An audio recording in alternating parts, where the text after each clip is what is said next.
स्वागत है आपका अपने चैनल पे। पिछली वीडियो में हमने देखा था कि कार्बोहाइड्रेट क्या है, उसके इंट्रोडक्शन को जाना था, उसका क्लासिफिकेशन को समझा था।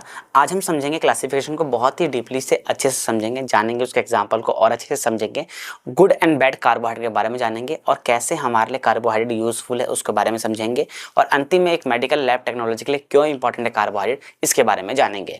तो स्टार्ट करते हैं हम। नेक्स्ट स्टार्ट करते हैं कार्बोहाइड्रेट के क्लासिफिकेशन को हम समझ रहे थे, तो पहले हम मोनोसैकेराइड के बारे में समझेंगे कि मोनोसैकेराइड के बारे में थोड़ा सा और जान लेते हैं, उसको डीपली समझ लेते हैं कि एक मोनोसैकेराइड क्या होता है। हमारा सबसे सिंपलेस्ट फॉर्म होता है कार्बोहाइड्रेट का, ये तो हम समझ गए थे, जो कि हमारा किसमें एक और सिंपल शुगर के अंदर कन्वर्ट नहीं हो सकता। मतलब उसको अगर हाइड्रोलाइज किया जाए, उसको तोड़ा जाए, तो वो और भी सिंपल शुगर में कन्वर्ट नहीं हो सकता। मतलब सबसे सिंपलेस्ट फॉर्म ही हमारा क्या है, मोनोसैकेराइड है। तो consist of single sugar molecule, मतलब वो एक सिंगल शुगर मॉलिक्यूल से बना होता है।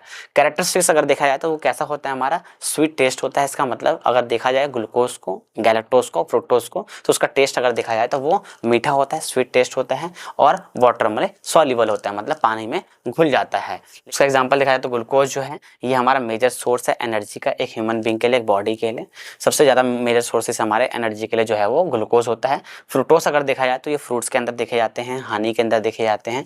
गैलेक्टोज अगर देखा जाए तो खासतौर पर मिल्क प्रोडक्ट जो होते हैं हमारे डेयरी प्रोडक्ट, उसके अंदर गैलेक्टोज देखे जाते हैं।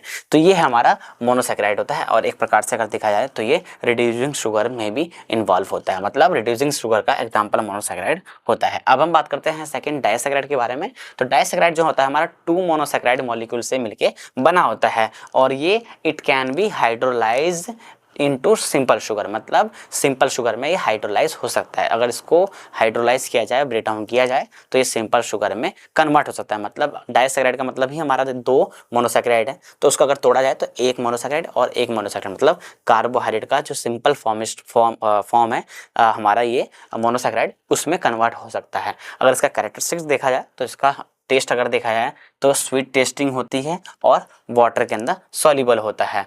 Must be broken down into monosaccharide during digestion to be absorbed by the body.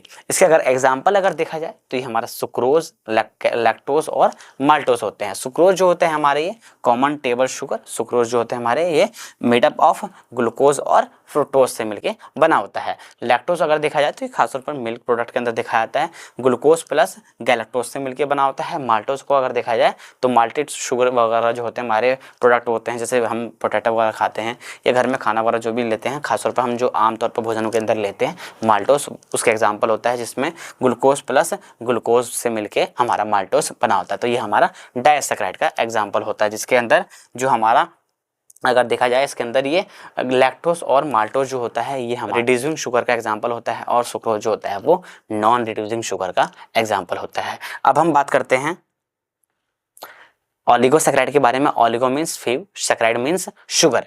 तो यहाँ पे हमारा 3 से लेकर 10 शुगर मॉलिक्यूल्स, मतलब 3 से लेकर 10, 3, 4, 5, 6, 7, 8, 9, 10 शुगर मॉलिक्यूल अगर आपस में जुड़े हुए हैं तो ये हमारा ऑलिगोसैकेराइड ग्रुप के अंदर इन्वॉल्व होता है, जो कि it can be hydrolyse into simplest form. इसको भी अगर हाइड्रोलाइज किया जाए तो सबसे सिंपलेस्ट फॉर्म के अंदर मोनोसैकेराइड के अंदर कन्वर्ट हो सकता है या उस फॉर्म में तब्दील हो सकता है। इसका अगर कैरेक्टरिस्टिक्स देखा जाए तो इसके अंदर कुछ टेस्ट जो होती हैं वो स्वीट होते हैं और कुछ जो होते हैं हमारे वो टेस्टलेस होते हैं, मतलब उसका टेस्ट नहीं होता। एग्जाम्पल अगर देखा जाए तो रेफिनोज, स्टैचियोस, ये इसके एग्जाम्पल होते हैं ऑलिगोसैकेराइड के। अब हम बात करते हैं पॉलीसैकेराइड के बारे में। तो पॉलीसैकेराइड जो होता है हमारा ये 10 से ज़्यादा शुगर मॉलिक्यूल्स से मिलके पॉलीसैकेराइड बना होता है, जिसमें हम 2 तरीके से देखते हैं, होमो पॉलीसैकेराइड और एक हेटेरो पॉलीसैकेराइड। अगर इसको हाइड्रोलाइज किया जाए तो सबसे सिंपलेस्ट फॉर्म में तब्दील हो सकता है। इसका अगर कैरेक्टरिस्टिक देखा जाए तो इसका जो टेस्ट अगर देखा जाए तो ये टेस्टलेस होता है, मतलब ये स्वीट टेस्ट का नहीं होता, इनसॉल्युबल और only slightly soluble in water, मतलब कुछ जो होते हैं वाटर में सॉल्युबल होते हैं कुछ ही, और ज़्यादातर जो होता है ये वाटर के अंदर सॉल्युबल नहीं होता। जैसे कि ग्लाइकोजन जो है वो लिवर में दिखाता है, वो वाटर के अंदर सॉल्युबल नहीं होता। Serve various role such as energy storage, starch, glycogen और structure support, cellulose and chitin. मतलब एक प्रकार से अगर देखा जाए तो डिफरेंट जो हमारे पॉलीसैकेराइड है उसके डिफरेंट फंक्शन होते हैं, मतलब डिफरेंट रूप में वो काम करते हैं। जैसे कि अगर देखा जाए तो एनर्जी स्टोरेज के रूप में अगर देखा जाए तो स्टार्च और ग्लाइकोजन जो होता है ये एनर्जी के रूप में काम करता है। और स्ट्रक्चर सपोर्ट के रूप में जो देखा जाए तो सेलुलोज होते हैं, काइटिन जो होते हैं ये शेप प्रोवाइड करते हैं, स्ट्रक्चर प्रोवाइड करते हैं। एग्जाम्पल में अगर देखा जाए तो स्टार्च जो होते हैं ये स्टोरेज फॉर्म ऑफ एनर्जी होती है जो कि प्लांट के अंदर, खासतौर पर प्लांट्स होते हैं, पोटैटो वगैरह होते हैं, व्हीट जो होते हैं, राइस होते हैं, इसके अंदर देखे जाते हैं और जो कि ग्लूकोज यूनिट्स मतलब ग्लूकोज से बने होते हैं। नेक्स्ट जो है ग्लाइकोजन जो कि हमारा एनर्जी का सबसे प्राइमरी सोर्स है जो कि एनिमल्स यानी ह्यूमन बींग के अंदर और एनिमल्स के अंदर देखे जाते हैं, मेनली इन द लीवर और मसल्स, खासतौर पर लीवर के अंदर और कुछ मसल्स के अंदर देखे जाते हैं। सेलुलोज जो होता है ये एक प्रकार से स्ट्रक्चर कंपोनेंट होता है जो कि प्लांट का जो सेल वॉल होता है उसको बनाने में सेलुलोज की बहुत बड़ी भूमिका होती है। तो ये हमारे ग्लूकोज यूनिट से मिलकर बना होता है। अब हम बात करते हैं काइटिन की, तो found in the exoskeleton of arthropods and some fungi. तो फंजाई का जो स्ट्रक्चर देता है खासतौर पर काइटिन देता है, और कुछ आर्थ्रोपोड्स होते हैं जो क्या एक्सोस्केलेटन मतलब बाहरी रूप से जो संरचना बनी होती है उसको जो कवर कर रही होती है वो काइटिन से बना होता है। तो डिफरेंट हमारे पॉलीसेकेराइड जो होते हैं उसके डिफरेंट फंक्शन है, मतलब डिफरेंट रूप है, उसको हम इसके अंदर बता रहे हैं। अब हम बात करते हैं गुड वर्सेस बैड कार्बोहाइड्रेट के बारे में, मतलब कुछ कार्बोहाइड्रेट हमारे लिए फायदेमंद होते हैं, कुछ कार्बोहाइड्रेट हमारे लिए नुकसानदायक होते हैं। मतलब तो गुड कार्बोहाइड्रेट के बारे में अगर बात किया जाए तो ये हमारे फूड्स के अंदर, लाइक फ्रूट्स के अंदर देखे जाते हैं, वेजिटेबल्स के अंदर देखे जाते हैं, होल ग्रेन्स के अंदर देखे जाते हैं, जिसके अंदर फाइबर की मात्रा जो होती है और न्यूट्रिएंट्स की मात्रा जो होती है वो अच्छे मात्रा में होती है, मतलब उसकी जो क्वांटिटी होती है वो अच्छी क्वांटिटी होती है, जिसकी वजह से हमारे लिए वो फायदेमंद होता है, यानी गुड कार्बोहाइड्रेट होता है। अगर देखा जाए बैड कार्बोहाइड्रेट के बारे में तो ये हमारे क्या होते हैं, ये प्रोसेस्ड फूड होते हैं हमारे, जो कि जैसे शुगरी स्नैक्स होते हैं जो बनाए हुए होते हैं, बिस्किट्स वगैरह, सोडा वगैरह, वाइट ब्रेड वगैरह जो होते हैं हमारे, उसके अंदर कार्बोहाइड्रेट होते तो हैं लेकिन वो प्रोसेस्ड होते हैं, जिसकी वजह से उसमें फाइबर की मात्रा जो होती है वो कम होती है, न्यूट्रिएंट्स की मात्रा जो होती है वो कम होती है, जिसकी वजह से ब्लड शुगर स्पाइक्स हो जाता है, मतलब जिसके वजह से जो शुगर है वो एनर्जी में कन्वर्ट नहीं होता, लेकिन वो हमारे ब्लड शुगर लेवल को बढ़ा देता है, जिसकी वजह से ब्लड शुगर लेवल बढ़ जाता है, शुगर लेवल हाई हो जाता है। तो ये हमारे लिए नुकसानदायक होते हैं कार्बोहाइड्रेट, मतलब कुछ कार्बोहाइड्रेट जो होते हैं हमारे वो गुड होते हैं, हमारे लिए फायदेमंद यूजफुल होते हैं, और कुछ हमारे लिए हार्मफुल हो सकते हैं। गुड वही होंगे जिसके अंदर फाइबर की मात्रा, न्यूट्रिएंट्स की मात्रा अच्छी हो, और बैड वो होंगे जिसके अंदर फाइबर्स की मात्रा और न्यूट्रिएंट्स की मात्रा कम हो या ना हो। अब हम बात करते हैं कि हमारे कार्बोहाइड्रेट जो बॉडी के लिए कैसे यूजफुल होता है। तो डाइजेशन की प्रक्रिया में अगर देखा जाए तो कार्बोहाइड्रेट जो होते हैं वो broken down into glucose during digestion. Digestion के दौरान जो हमारे कार्बोहाइड्रेट होते हैं वो टूटते हैं और टूटने के बाद मेटाबॉलिज्म करते हैं और वो एनर्जी प्रोडक्शन करते हैं, मतलब वो एनर्जी में कन्वर्ट होते हैं। Glucose is transported by the blood to cells where it's use for energy. मतलब क्या होता है, सबसे पहले हमारा कार्बोहाइड्रेट जो है वो हम लेते हैं, भोजन के रूप में लेते हैं, वो ग्लूकोज टूटता है और वो टूटने के बाद वो आगे हर सेल्स तक पहुंचाता है ब्लड के साथ, ब्लड के द्वारा, और वो पहुंचाने के बाद वो जो सेल्स है उसको एनर्जी में कन्वर्ट करता है, एटीपी में कन्वर्ट करता है।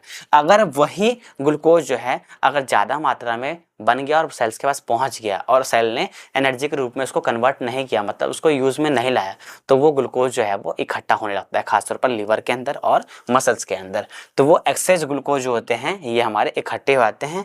If not needed for immediate energy it's stored as glycogen. और लीवर के अंदर जो होता है वो बहुत सारे ग्लूकोज अगर इकट्ठे हो जाते हैं तो उसको ग्लाइकोजन बोला जाता है। वो ग्लाइकोजन की फॉर्म में लीवर में और मसल्स के अंदर इकट्ठे हो जाते हैं और बाद में इसको फैट में कन्वर्ट कर देते हैं। तो ये हमारी बॉडी के अंदर ऐसे कार्बोहाइड्रेट का यूज़ होता है। अब हम बात करते हैं लास्ट में कि मेडिकल लैब टेक्नोलॉजिस्ट के लिए क्यों इंपॉर्टेंट है कार्बोहाइड्रेट। मतलब एक एमएलटी स्टूडेंट के लिए, एक एमएलटी स्टाफ के लिए कार्बोहाइड्रेट का मतलब क्या है, हम कार्बोहाइड्रेट के बारे में अगर पढ़ रहे हैं तो वो क्यों हमारे लिए यूज़फुल है। तो हम इसके अंदर देखते हैं, ब्लड शुगर टेस्ट करते हैं, तो उसके अंदर हम carbohydrates affect blood sugar level, carbohydrates लिए पढ़ रहे हैं क्यों, क्योंकि इसके अंदर हम गुड एंड बैड भी हमने पढ़ा है। तो वो कौन से शुगर जो हैं वो हमारे लिए अफेक्टेड है, जो हमारे शुगर लेवल को बढ़ा रहा है। So understanding them is important for diagnostic diabetes and monitoring blood sugar. अब मेटाबॉलिज्म के बारे में बात करेंगे कि मेटाबॉलिज्म जो है वो knowing how the body process carbs can be help interpret test related to metabolic health. मतलब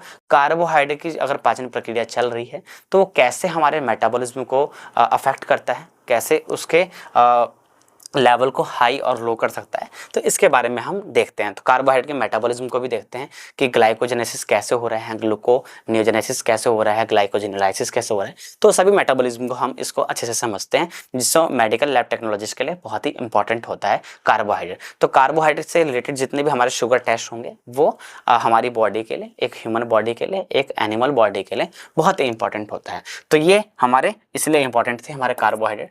तो कार्बोहाइड्रेट चैप्टर हमारा बहुत ही ईजी था। इसके बारे में आगे हम जानेंगे, नेक्स्ट यूनिट के अंदर समझेंगे कि कार्बोहाइड्रेट का मेटाबॉलिज्म कैसे होता है और वो मेटाबॉलिज्म की प्रक्रिया को हम क्या क्या कहते हैं, उसके लिए क्या क्या टर्म्स यूज़ होते हैं। और अगली वीडियो में हम नेक्स्ट यूनिट में हम समझेंगे। तो मिलते हैं नेक्स्ट वीडियो में, तब तक के लिए अपना ख्याल रखें। जय श्री राधे।